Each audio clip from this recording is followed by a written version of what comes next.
Bonjour, je suis Camille Desflers, je suis étudiante vétérinaire en 2e année en Estonie. Avant ça, j'ai fait 2 années de classe préparatoire BCPST, ainsi que la 3e année de faculté de biologie, donc à Strasbourg. Donc j'ai une licence de biologie et je suis en 2e année d'école vétérinaire. Quelle est la nature de mon handicap? Eh bien, à vrai dire, j'en ai plusieurs. Le nom de mon diagnostic, c'est la neuropathie optique de Leber. Savez-vous déjà quelle profession vous souhaitez exercer? Je suis étudiante vétérinaire. C'est une formation qui, du coup, prépare à ce métier. Avez-vous choisi l'établissement en fonction de sa réputation numérique? Pas vraiment. Alors, il faut savoir que rentrer en école vétérinaire en France, c'est quelque chose de très compliqué. J'ai passé le concours 2 fois et j'ai échoué 2 fois. Après, pour moi, c'est pas forcément un échec, mais c'est pas le sujet.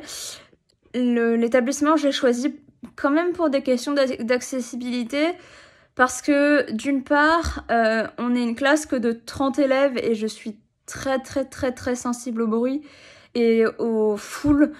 Et du coup, le fait de me retrouver dans une classe de 200 élèves, c'était pas possible pour moi. Donc le fait qu'on ait que 35 ou 38, je sais plus, ça dépend. Parce qu'il y en a quelques-uns qui sont partis, donc je crois qu'on doit être 35. C'est beaucoup plus confortable pour moi sensoriellement. Et également, le fait d'être si peu nombreux, il y a aussi pas mal de fois où on est en demi-groupe. Donc c'est très pratique pour pouvoir regarder les choses de près, notamment dans les laboratoires, que ce soit pour les TP d'anatomie ou de biochimie. Enfin, moi j'ai été exemptée de biochimie, mais pour la physiologie par exemple, ça permet de vraiment pouvoir regarder de très près. Et c'est forcément très pratique pour moi.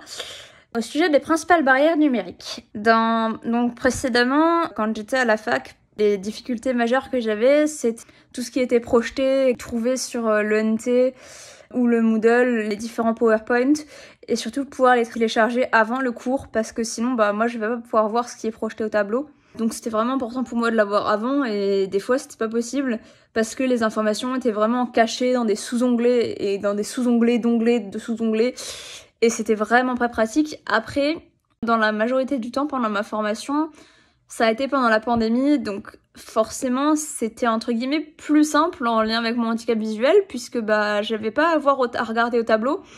Les choses étaient déjà finalement sur ma tablette ou mon ordinateur, donc c'était en plus grand.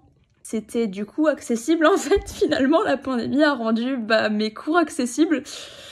Même si chercher les informations est des fois très compliqué parce que les profs ont tendance à mettre les documents et les informations à des endroits pas forcément intuitifs. Donc ça peut être assez compliqué. Après, cette année, moi, la principale chose que je verrai, c'est que quand j'ai des cours en salle informatique, quand le prof donne les informations, moi, comme je n'ai pas le support visuel, étant donné qu'il projette au tableau, je vais mettre du temps à comprendre dans le sens où, oui, je comprends la phrase qu'il dit, mais je comprends pas où chercher l'information sur mon document Excel, puisque je n'ai pas vu ce qu'il a fait au tableau.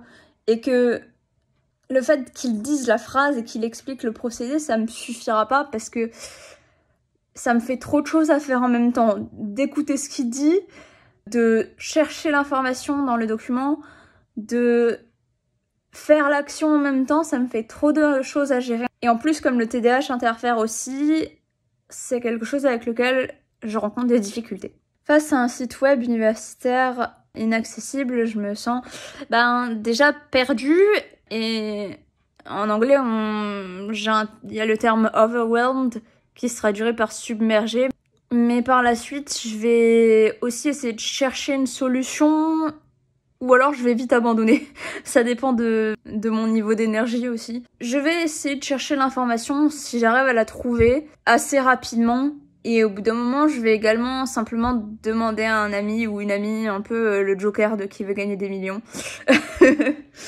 Sauf qu'à la fin, on gagne un PowerPoint ou le droit de participer à l'examen.